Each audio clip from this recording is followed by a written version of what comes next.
कर्माबद्दलची रीत भगवंतात त्या ओवीच्या माध्यमातून बुद्धीला कर्मातून बाहेर येणं.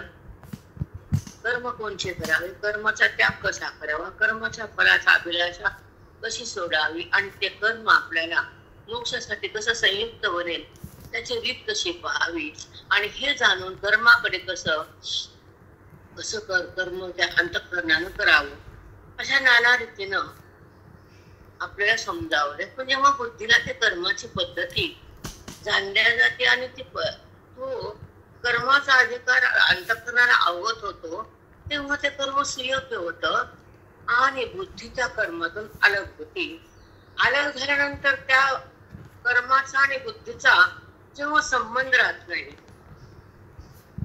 ते कर्म निष्कर्म बनतं आणि ती बुद्धी कर्माला सोडल्यानंतर क्रोधाकडे जाते आणि भगवंताला धारण करते.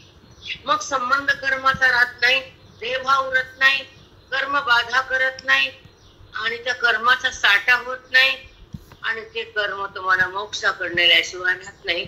म्हणून ही कर्माची स्थिती भगवंतानं ज्ञानोबरायानं म्हणा, कृष्ण परमात्म्यानं म्हणा आपल्याला सुंदर रीतीने मांडून दिली. हा 18 अध्याय जेव्हा हृदयात अवगत होतो, श्रवणामध्ये बुद्धीला तो धारण करता येतो, अंतःकरणामध्ये कर्माच्या स्थितीचं अवलंबन होतं आणि तेव्हा ते अंतःकरण कर्माला सोडायला तयार होतं आणि फळाची आशा बंद होती. ही निष्कर्म कर्माची स्थिती, ही गीतेच्या प्रसादाची रीती असती, ही फलप्राप्ती म्हणतात. शास्त्राची गीता शास्त्र आहे, न कथा. हे पण लोकांना कळत नाही. ही शास्त्र आहे, आज्ञानानं मारायचं अस्त्र आहे. नाना रूपानं नानाजी मांडणी असती ती कोणची उत्तम आहे. दूधाचे पण साय आणि दूध फरक आहे ना बाप्पा. दुधाचाच भाग साय आहे, ठीक आहे, पण त्या व्यापक दुधातल्या कणाला बाहेर काढणं तुपाच्या म्हणजे साय. तसं व्यापक परमात्म्याला बुद्धी धारण करणं म्हणजे ज्ञानाची साय.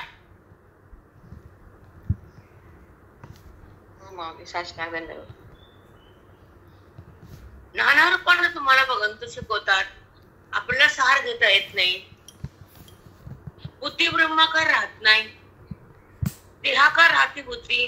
मग कर्म करा, ती तीर्थ करा, ते यात्रा करा, काय उपयोग आहे. लग्न करून जर पोरगी नांदतच नाही तर लग्नाचा उपयोग काय.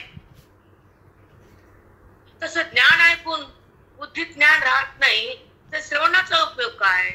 असं नाना रीतीने भगवंत आपल्याला समजावून सांगतात. श्रवणाचा परिमाण करतात आणि ओवीचा साक्षात्कार करून देतात आणि सदा बुद्धीला जाग करतात. ती अज्ञानाचा आज झोपलेली आहे म्हणून ती जागी होती ब्रह्मज्ञानानं, सुखरूप होती श्रवणानं आणि सुखात राहते मोक्षानं. सुखाचा संबंध बुद्धीचा झाला की परमार्थ संपला.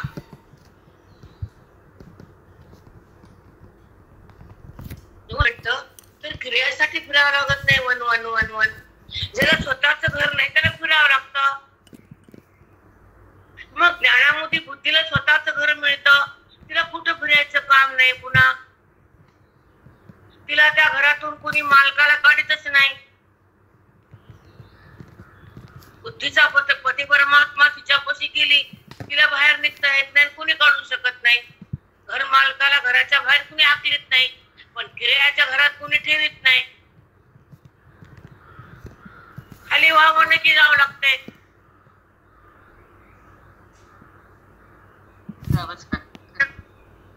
नाना प्रकारचे रूपक असतात आपल्याला बुद्धीला समजवायला, पण आपण समजून घेत नाही. संसार आपला सुटत नाही, तादात्म्य तुटत नाही, भ्रम आपला मिटत नाही, परमात्मा बुद्धीला भेटत नाही, संसाराचा वीट येत नाही, देहाचा संबंध जात नाही, परमात्म्याची ओढ तयार होत नाही, तोपर्यंत ईश्वराचं अनुसंधान बघता येत नाही. मग कसं कर्म करावं, कसं सोडावं, हृदयातून ते कसं कर्म काढावं, अंतःकरणाला कसं झाडावं, आजचा विषय. सुंदर निरूपण आज माऊलींचं रोजच आहे. आपलं बुद्धाड खराब असतं, ते संसारामध्ये घाण टाकलेलं असतं. त्या बुद्धीला जडाचा देहाचं प्रेम असतं, भगवंताचं तेवढं नसतं, म्हणून मन फसत, विषयात घुसत. मनाने विषयात का घुसावं? मनानं देहाला अतिप्रेम का करावं? कारण त्या मनाचा देहाचा संबंध म्हणजे अपघात आहे, म्हणजे दुःख सहन करावं लागते. म्हणजे संबंध त्याचा झाल्यावर दुःख शिवत नाही. परमात्मा कळाल्यावर अज्ञान राहत नाही. जगत कळाल्यावर माया तुमच्या स्वर्गात नाही. आणि परमात्मा जर बुद्धीनं प्राप्त केला तर जन्म मृत्यूला समोर जावं लागत नाही. म्हणून तर श्रवण करायचं ना बाप्पा. किती वेळेस ह्या देहात अग्नी टाकायचं काय म्हणून? थोडा विचार करा ना. जन्म घ्यायचा अग्नी जायचं, जन्म घ्यायचा आधी जठराग्नी आणि तो नंतर अग्नी लोकांना दिलेला सगळा समाज.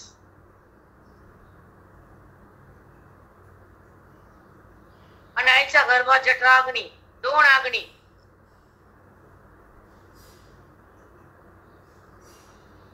थांबाव ना कुठतरी. म्हणून श्रवणाची भक्ती असावी, साधूवर प्रीती असावी, ज्ञानाची रीती असावी आणि स्वरूपाची प्रतीती भोगावी. त्याला ज्ञान संपत्ती म्हणावं. भौतिक संपत्तीला काय थोबाडात पाणी आणतात? कुणाचे घर कुणाचे दार, हजार मालक बदलते त्याचे.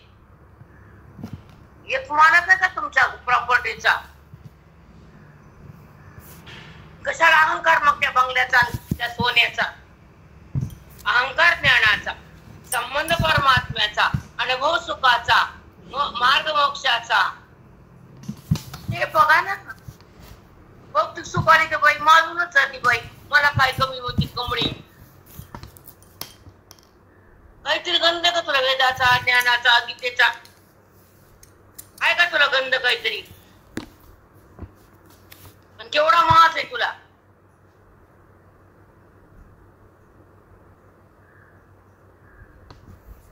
आपल्याला विचारावं, मी संसार किती जास्त केला का परमार्थ जास्त केला? स्वतःचा प्रश्न स्वतः विचारावा स्वतःच्या मनाला. मी काय वागते? मी लोकांना काय सुख देते? माझ्या शब्दांना लोकांचं मन कसं फाटतं? माझ्या बोधानं अज्ञान कसं तुटतं? विचार करा मनाला. आपल्या वाणीनं जर दुसऱ्याचं हृदय सुखावत असेल ते हृदय ब्रह्मरूप असत. आपल्या शब्दानं लोकांचा भेद जात असेल तर शब्द वैदिक असतात. आपल्या स्पर्शानं जर लोकांचा पाप फुटत असेल तर तो स्पर्श संताच्या हृदयाचा, वाऱ्याचा असतो. अक्कल न फिक्कल काही. संताच्या अंगाचं वार तुमचं पाप जळून टाकते. म्हणून सतसंग नाना. संताची कृपा दृष्टी जर पडली तर मोक्षाची घडी बसली. कृपा कटाक्ष न्याहाळिले, आपल्या पदी बैसविले. संताची जर नजर पडली दृष्टी तर त्यांचं पद मिळतं. आणि आपली दृष्टी पडली की लोकांना उलट्या होत्यात. नजर लागते नजर. मग काढा तुडवा. ती बाई आलते माझ्या खाताना गच्चाळ नजर त्या बाईची.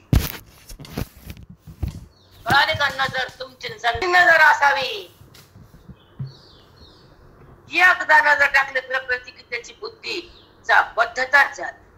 अंतःकरण व्यावृतच व्हावं, देहातून ते भिन्नच व्हावं, स्वरूपाशी अभिन्नच व्हावं, ज्ञानामध्ये ते तरंगावं आणि जगताचा भंग व्हावा, स्वरूपाचा संग व्हावा, अज्ञानाचा रंग यावा. त्याला ब्रह्मवेत्ता म्हणावं. उभा धिंगाणा लय चांगलं. काय चांगलं का? लय छान होतं. सांगते मग काय छान ऐकलंस ते? अरे मस्त बोल ना. खबरदार एक वाक्य काढ ना. लय छान म्हणजे काय? छान म्हणजे काय ग? सांग बरं. टाक ना आमच्या लिंकवर मॅसेज. एवढं ऐकलंय नाही म्हणता कलियुग आहे. अरे खरं कळत नाही म्हणता बंधाचं युग आहे तुमच्या मनातलं. खरं कळा ना, ज्ञान मिळ ना, पाप पुण्य सरक ना. मी कोण? बुद्धीला जाणून घेता येईन.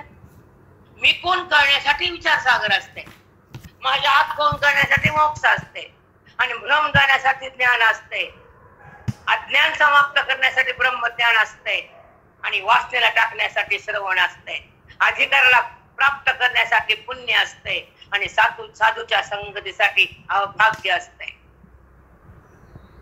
अभाग्य लागतं साधूची संगती प्राप्त व्हायला. वेदाची संपत्ती कमवायला साधू लागतात. वेदाचं ज्ञान करायला अधिकार लागतो. ओवीत आत जायला ब्रह्मभाव जागा लागतो. ओवी कधी कळती, कुणाला कळती, कशी कळती, का कळती, कुणामुळे कळती, त्याला बोला पटा. तुम्ही काय बोलता तोंड न उघडणारे लोक, तुम्ही काय बोलणार? तुम्ही नसते. त्याला जमिनीत ओलावा पाहिजे, पाण्याचा अंकुर फुटतो. तसा बोध असावा मनामध्ये, तर ज्ञानाचा अंकुर फुटतोय. वेदाचा बोध असावा आणि तो हृदयामध्ये भिजावा. त्या बोधात हृदय भिजवावं, तर मोक्षाचा अंकुर फुलावं, आनंदाची बहार यावी, सुखाचा सुगंध भोगावा, आणि ज्ञानाचा रस्ता धरावा. अज्ञानात का जगावं, देहाला का बघावं, भ्रमात का राहावं, इंद्रियाकडे का जावं, बुद्धीने इंद्रियाकडे जाऊन भगवंताकडे जावं, तिला जाता यावं. कसं? बोधानं, वेदानं, श्रवणानं, गीतेनं, ओवीनं बुद्धी भगवंताकडे जाती आणि तिथंच राहती. ती खरी आत्मस्थिती. ही साधूची संगती, ही मोक्षाची रीती, ही परमात्म्याची प्रतीती. त्याला म्हणतात वेदांताची रीती. त्याला म्हणतात ब्रह्ममात्म्याची जी स्थिती. ती जगाला वाटतात, स्वतःही भोगतात आणि जगाला बी देतात. आमचे गुरुजी ब्राह्मी स्थितीच भोगली, ब्राह्मी स्थितीच जगाला दिली. न संसार, न लग्न, न संतती, न लेकर, न कुटुंब, न पैसा, न व्यवहार, न घर, न दार, केवळ जगाचाच. जगासाठी जगले आमचे गुरुजी.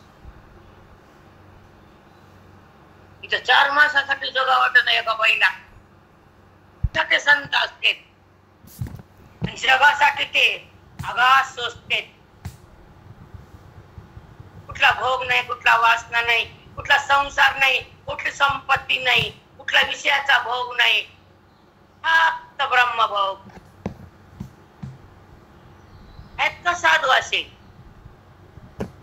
सगळे भोंदू चांगले कसा मिळाला.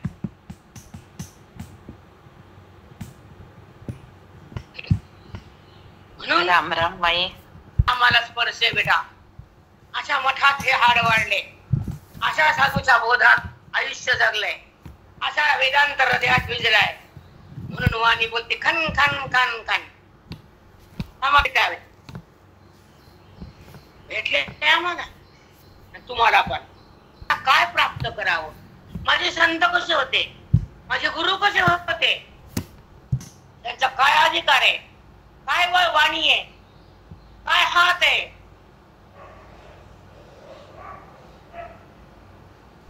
हातात ग्रंथ असावं, मन शांत असावा, संसार भिन्न असावा, वेदाचा नाश असावा, अभेदाचा प्रकाश असावा, सत्संग भरपूर असावा, संसार कमी भोगावा, प्रत्येकाचा यावा, निवृत्त अज्ञान करावं आणि त्या संत संगतीत जगावं, मोक्षाला मागावं आणि अज्ञान टेकावं, देवभाव टाकावा आणि भेद संपवावा, अभेद प्रगटावा, ओवीकडं जावं, स्वतःला स्वतः पाहावं, संसारात कमी जगावं. अति संसार, अति पाप, अति परमार्थ, अति भाग्य, अति ग्रंथ, अति आनंद.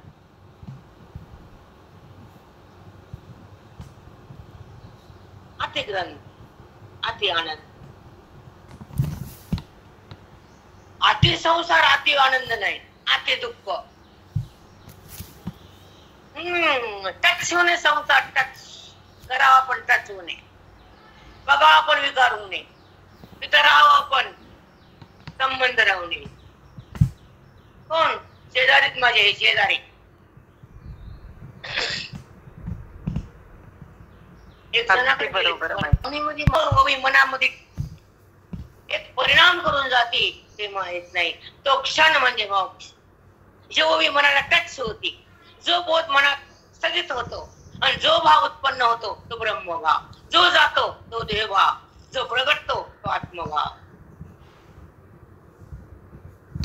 तिथं दन दन खन खन ते स्फुरण असतं, तिथं परंपरा असती, तो वेद असतो. आणि ऐका मुलाखत, शिंबडी पोरगी बसली आणि येड्या गबाळाचे काम नको बऱ्यांचं. परमात्मा जातीचे लोक पाहिजे, अधिकारवान पाहिजे. तुका म्हणे येते पाहिजे जातीचे अधिकार, परमार्थ केले उच्च अधिकारावर. वेदांतामध्ये आयुष्य घातले, संतांच्या संगतीमध्ये राबले, वेदाच्या सुगंधात जगलेले, ओवीच्या वेधुंद नशेमध्ये आलेले, गीतेच्या श्लोकात हृदयाला टाकून दिलेले. संसारात टाकून दिलेलं मन शुद्ध नसतं, श्लोकाकडे आलेलं मन शुद्ध असतं. ओवीचा भावार्थ चाकलेलं हृदय पावन असतं आणि वेदाचा चिंतनाचं केलेलं मन ब्रह्म असत. राम बनत ते राम. जे मन वेदाचं चिंतन करत ते हृदय पावन होत. तिथं हरीला यावंच लागत, येतोच ते.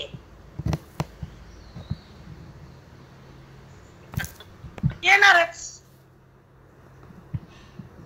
पण संसाराचा आहारी नसणारा हरीकडे येतो आणि हरी तिथं प्रगट होतो. पण तो संसाराचा आहारी नसावा, परमार्थाच्या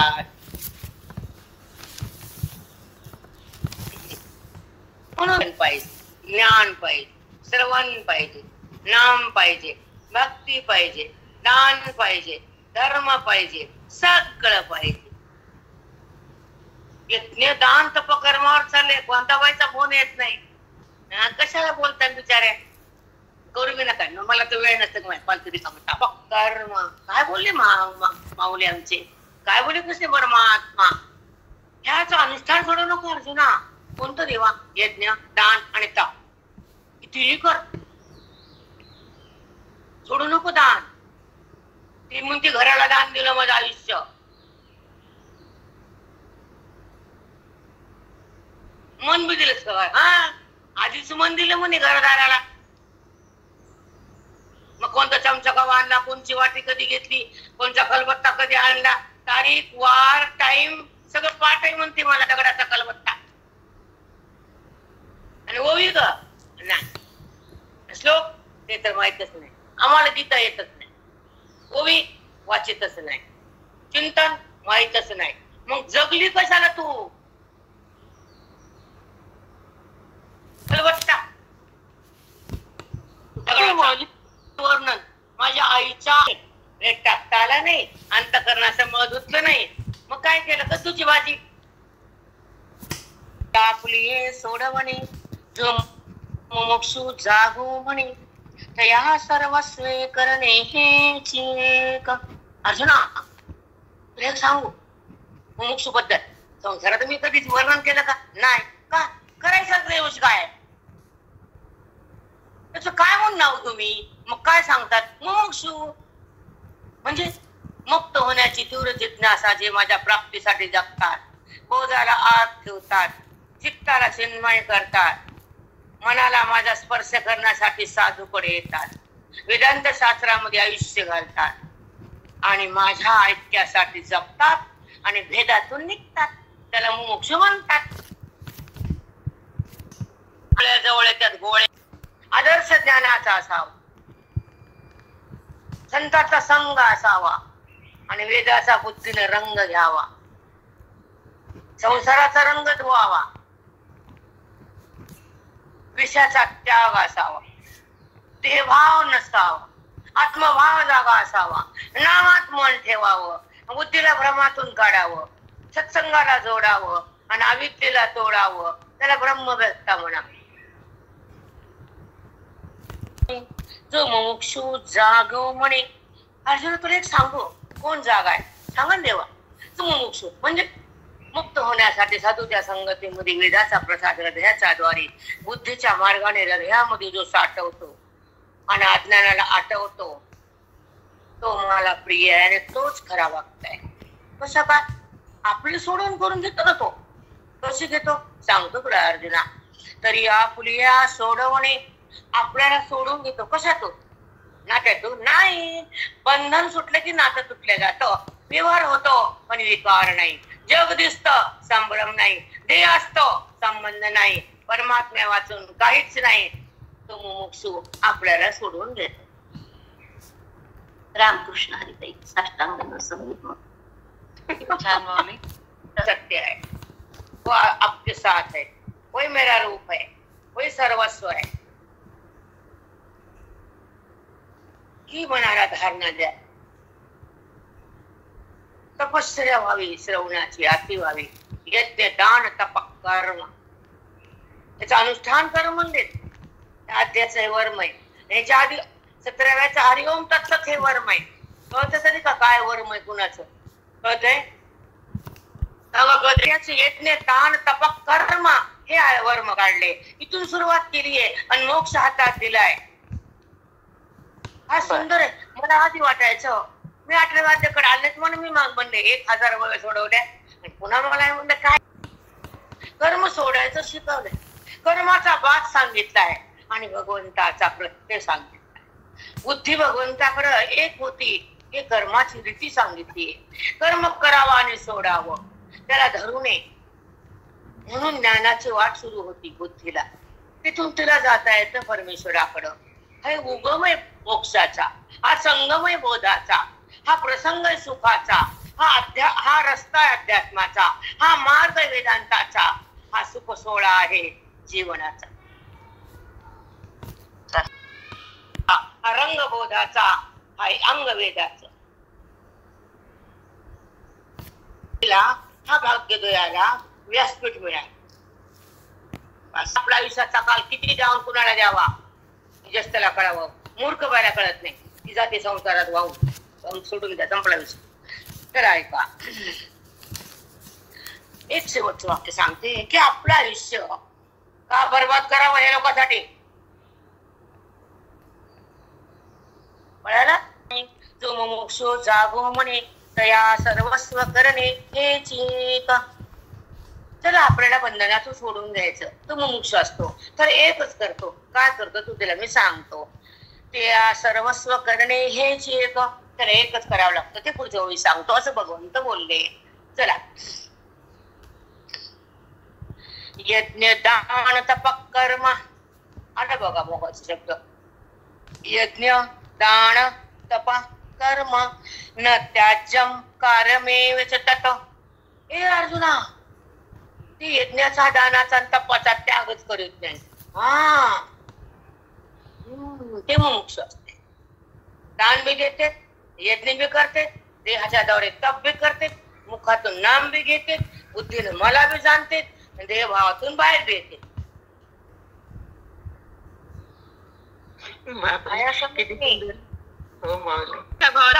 दान तप कर्म न त्याज्यम कार्यमेव तत. श्लोक वाणीतून आला की हृदयामध्ये अर्थाने नाचावं, बुद्धीनं डोलावं आणि अज्ञानानं हालावं. त्याला गीता वाचली म्हणावं आणि आम्ही पारायण केलं. मला सांगते बघ तू जा पुढे नीट जा मंदिरात. केलं 12, 15, 18 वर्ष झाले पारायण आमचे. 18 ते 20 वर्ष. पुन्हा पाणी, पुन्हा चिंता. आधी पारायण, आता तत्परायण. आया समझ में? दानम तपस्यैव पावनानि मनीषिणः. यज्ञो दानम तपश्चैव पावनानि मनीषिणः. जे यज्ञ दान तप करताना त्या सर्व कर्माची क्रियेच्या फलाची इच्छा राहित्य असणाऱ्या अंतःकरण शुद्ध होतं आणि फल सोडल्यावर ते मन पवित्र होतं आणि त्या मनामध्ये मी सहज प्रगट होतो. म्हणून हे कर्म करताना त्या संबंध नसावा आणि फळाची इच्छा पण सोडून करावं. स्पर्श पण नसावा अहंकाराचा. अशा रीतीने कर्म करावं. ते अंतःकरण शुद्धीसाठी काम येतं. अंतःकरण पवित्र आणि स्थिर बनतं आणि स्थिर पवित्र अंतःकरणामध्ये मला प्रगट होता येतं. म्हणून यज्ञ दान तप कर्म करताना त्याचा संबंध रहित कर आणि फळाची इच्छा सोडून कर. तेव्हा तुला माझी प्राप्ती होईल. ते मी तुला समजून सांगायलो. तू पण असंच कर. ते कर्म तुला बंधन करणार नाही.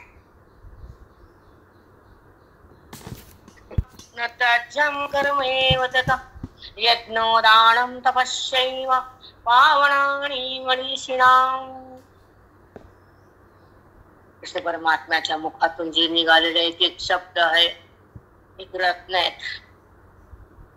म्हणून अशा प्रकारचं ते कर्म केल्यावर तुझं चित्त तुझं अंतःकरणात सुंदर आणि पवित्र बनतं.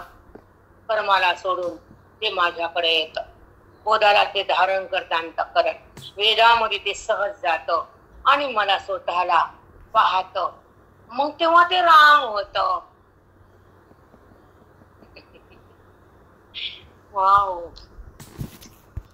तेव्हा ज्ञान मार्ग मिळतो. श्रवण भक्ती मिळते. बापाची पेंड नाही कुणाला भेटायला ज्ञानाकडे यायला. कुणी येऊ शकत नाही. तर काटत नाहीत. का लोक वाढत नाहीत? आधी का नाही, त्यांची लायकीच नाही लोकांची थांबायची. पहिली पूजा आहे आणि मग ती देवपूजा आहे. ही आत्मपूजा आहे. अरे भगवंताची भेट म्हणजे पूजा आहे.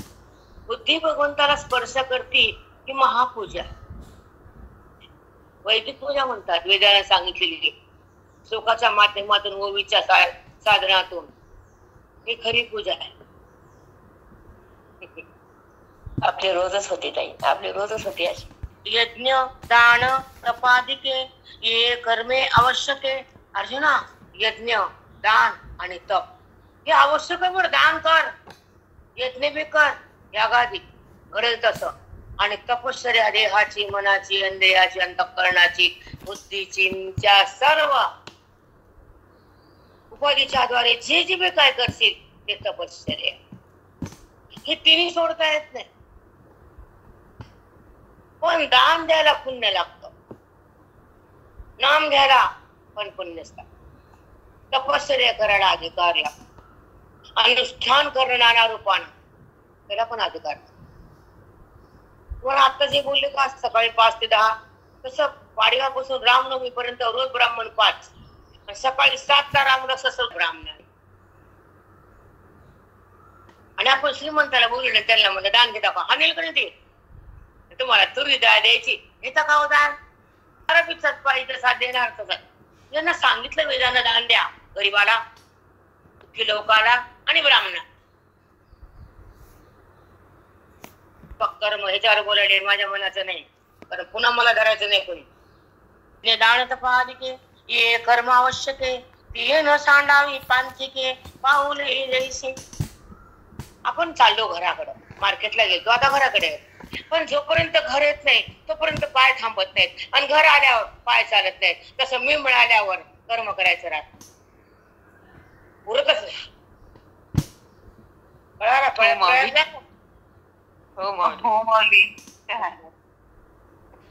ते तो मिळण्यासाठीच तर सगळे माऊली. तो मिळाल्यावर काहीच राहिलं नाही, काही उरलंच नाही. पांथिके थांबकडं. पांथिके पायाचा प्रवास कधी थांबतो? घर आलं की, घरातला आलं की चालणं थांबतं. तसं मी मिळायला हे कर्म थांब. तोपर्यंत कर. त्याला म्हणते तो उईचा प्रयास. जिथलं तिथं बोला त्याचा काटता करू.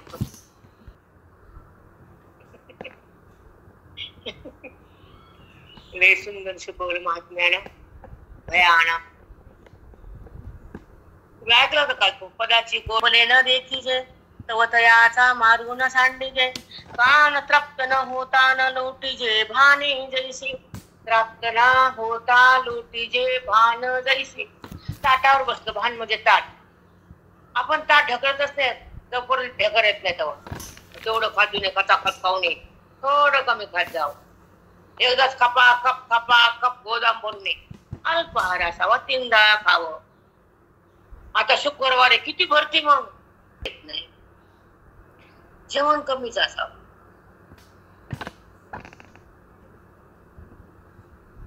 आणि ह्या वयात कमी होतच ऑटोमॅटिक. कारण त्या इंद्रियाला पचवायची शक्ती कमी होती.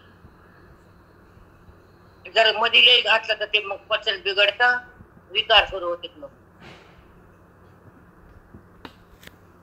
म्हणून ते वागणं योग्य आहे. चला पुढं. म्हणून त्यांना सांगितलं का तृप्त न होता न लोटीचे भानेत येणे. आपल्याला तृप्ती झाली पोटाची प्राणाची की आपण ताट ढकला होतो, ताट ढकलू नये, खावं. आता ऐका, हरपले न देखीजे तव तयाचा मार गुण सांडीजे. हरपलेली वस्तू सापडत नाही, मग तिला भेटू सापडावी. आणि सापडल्यावर हुडकायची गरज नाही. तसा मी मिळाल्यावर परमार्थ करायची गरज नाही.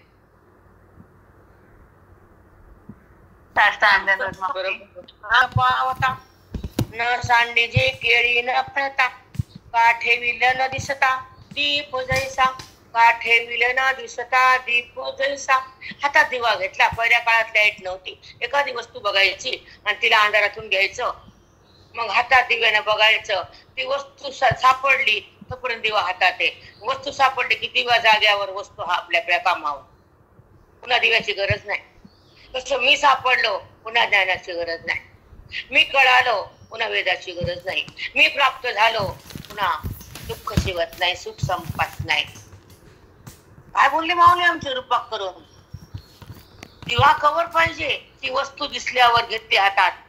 तसा बोध कवर पाहिजे, मी कळालो, मी मिळालो, तोपर्यंत बोध आहे. पुन्हा नाही, पुन्हा दिव्याची गरजच नाही. वस्तू दिसली तसं मी कळालो, बुद्धीला मिळालो. तृप्ती झाली आजशी साधण्यासारखी अपेक्षा. इच्छा केली ते पावलो, इच्छा केली ते पावलो, इच्छा केली ते पावलो. तुम्ही सांभाळले संती, बयाणी रसली खंती. तुम्ही सांभाळले संती, बयाणी रसले खंती. तू का म्हणे काळ आता करू न शके बळ. तू का म्हणे काळ आता करू न शके बळ. तुम्ही सांभाळले संती, बयाणी रसले खंती. कृत्य झालं, इच्छा केली ते पावलो. जन्मा आली याचे फळ आजी झाले साचे. जन्मा आली याचे आजी फळ झाले साचे. तुम्ही सांभाळले संते, बयाणी रसले खंती. आता खंती नाही, कशाबद्दल काही अपेक्षा नाही, कुणाची अपेक्षा नाही, काही हव्यास नाही, मन उदास नाही, मन विकार नाही, देहाचा संबंध नाही, जगताचा भ्रम नाही आणि भगवंत बुद्धीतून लांब नाही. साष्टांग करायचं नाही, कधीच नाही. तसं मुली आईच्या प्रेमाला कधीच कमी पडू देत नाही आणि मुलाचं प्रेम त्यासारखं राहत नाही. तसं बुद्धीला भगवंतापासून अलग होऊ देणं म्हणजेच पाप आहे. देहाचा संबंध म्हणजे मोह आहे, वृत्तीत विकार म्हणजे भ्रम आहे, जगताचा संबंध म्हणजे अज्ञान आहे. विषयाचं प्रेम अनाधिकार आहे. भगवंताचं प्रेम करा ना. आता वस्तूचं प्रेम कशाला? त्यांचा वियोग आहे तुमचा, आता तुमचा वस्तूचा, देहाचा आणि तुमचा वियोग आहे. संयोग भगवंताचा आहे, मार्ग मोक्षाचा आहे, स्पर्श सुखाचा आहे, अधिकार अंतःकरणाचा आहे, दीक्षा गुरुची आहे. आणि कक्षा ज्ञानाची आहे, स्थिती आनंदाची आहे, प्राप्ती पांडुरंगाची आहे, भेट रामाची आहे.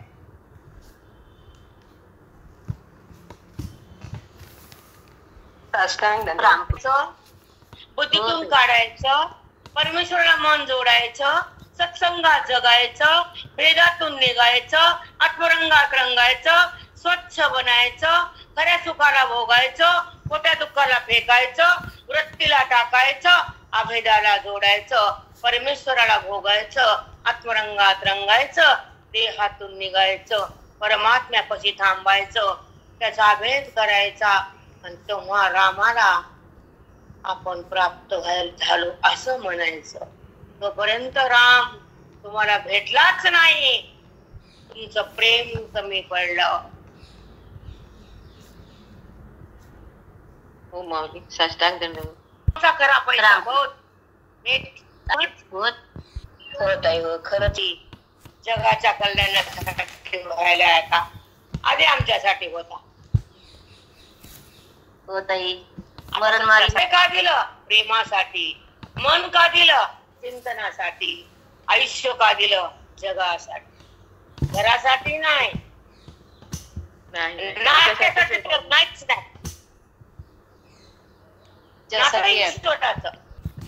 प्रेम ग्रंथाचा असावा, माध्यम बोधाचा असावा, संगम ईश्वराचा व्हावा, कळणं गीतेच यावं आणि वळणं ईश्वराकडे मनानं वळावं. ज्ञान कळावं, मन ईश्वराकडे वळावं, नातं व्यवहारापुरतं असावं, प्रेम अधिक भगवंताचा असावं आणि मन व्यवहारातून बाहेर निघावं. व्यवहाराला त्यानं सोडून द्यावं, व्यवहार करावा पण मनातून टाकावा. बोध घ्यावा, मनात ठसावा, वेदाकडे जावं, हे भाव सुटावा, श्लोक वाचावा, गीता हृदयात यावी, अज्ञानानं तिला खाऊन टाकावं. गीता वाचली तर अज्ञान जावं, गाथा वाचली पांडुरंग व्हावं, ओवी कळाली आत्मचिंतनात जगावं.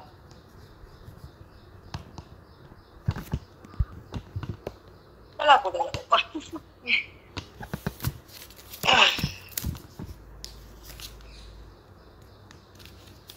नंबर सांगा, माझ्यात गेलं माझं लक्ष. 52 माऊली, 52.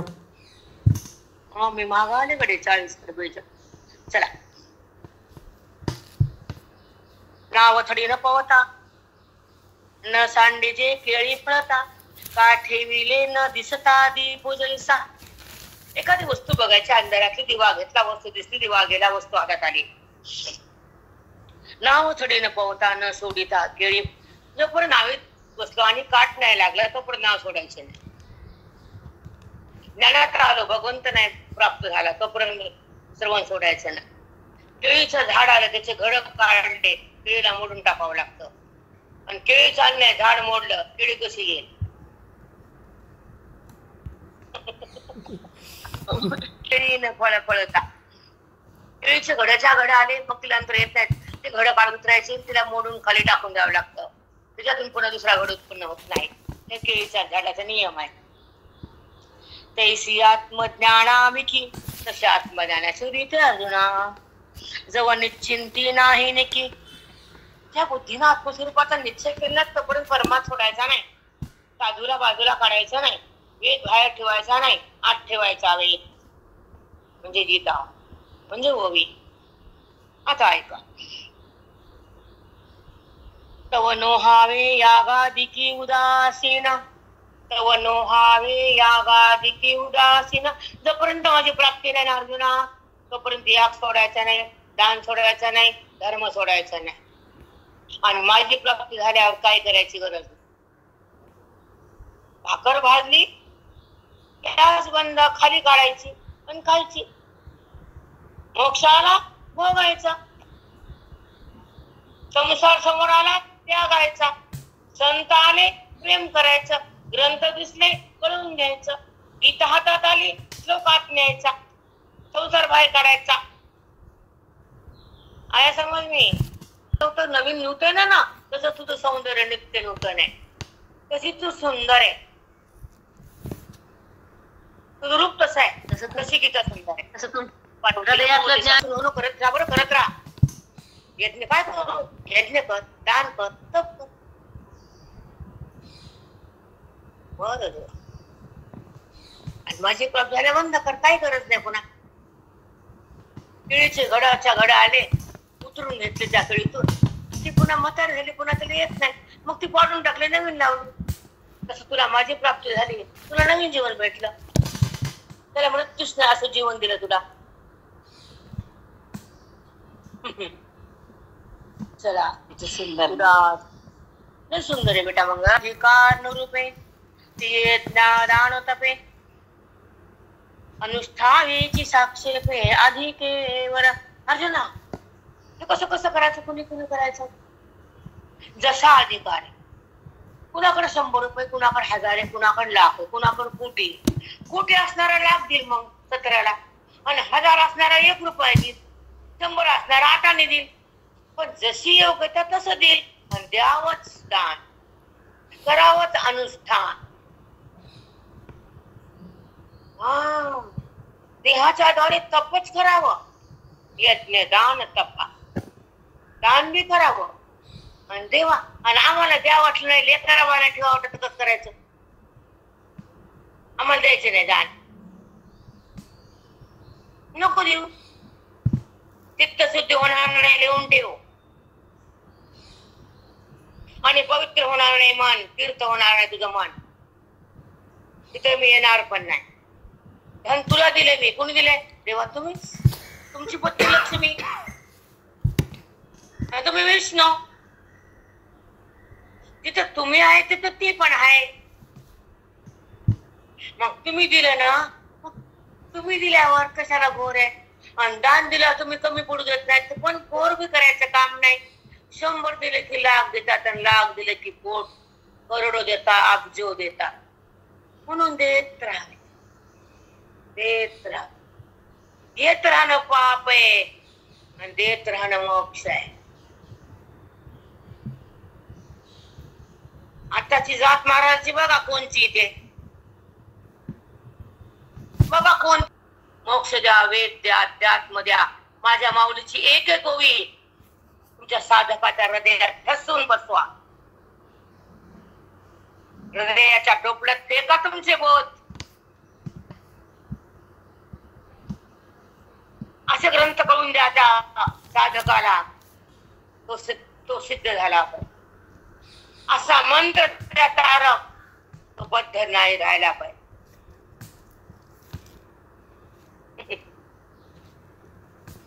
नोटा घेणाऱ्याला वेद कळतो का? तिथं मोक्ष मिळतो का? कदापि नाही. ब्रह्मदेवाला विचारा प्रश्न, हा चुकीचा नाही. हे गुरुजींचं व्यासपीठ आहे आमच्या. उषा गाड्या नाही, कपायला आरामशीर. लक्झरी गाडी बी नव्हती आमच्या गुरुजीला. नो, आमचे गुरुजी परभणी पशी 100 खेड येत.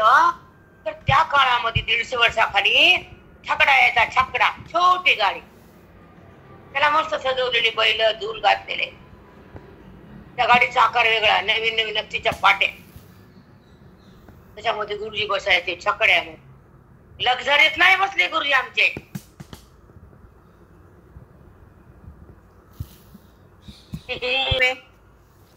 ज्ञान तपे. अर्जुना तिथे तर साधिक तसं करा.